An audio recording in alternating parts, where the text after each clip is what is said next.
Alright, down the line view, Braddock. I'm going to show you how this lack of a full turn on the backswings affecting your impact. Might be able to kill two birds with one stone here. Let's get you to the top now. Takeaway is real good. Top is pretty good. I don't want to see any more shallow or flat than that.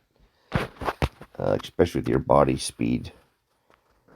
Get you into sequencing problems. But let's look here at impact. You know, you're in pretty good position right there. Hands are in pretty good position, but then they kind of travel down the target line instead of left. And again, that's because the hips are and the torso. All this is kind of waiting for it and stalling.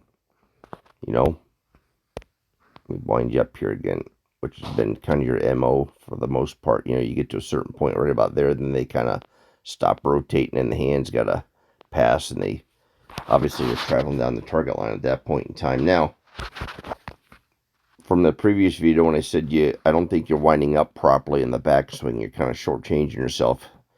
This is how this affects the downswing. When you don't complete your turn on the backswing with the shoulders and the torso, and get your weight to the right side fully, basically what happens is your torso and body are too far out in front of the arms and hands.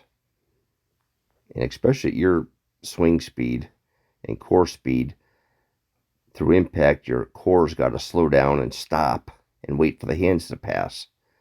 And they do. But, you know, when that core stops and slows down or whatever it does right here, instead of keep rotating around, when it slows and stops, the hands are just going to go right down the target line instead of rotating and pulling left.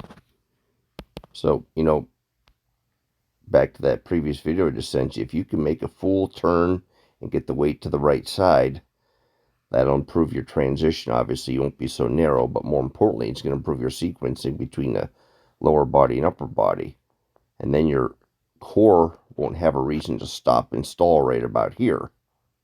Of course, when that stops and stalls, the hands that are in a pretty good position travel down the target line instead of left like they need to. So, we'll work on this tomorrow. But I really think you just need to improve your back turn, especially the shoulders. And I think if you can do that, I think you're going to see your big thing here that we've been looking at for a long time is your body core stops. You know. All right. We'll talk about it tomorrow.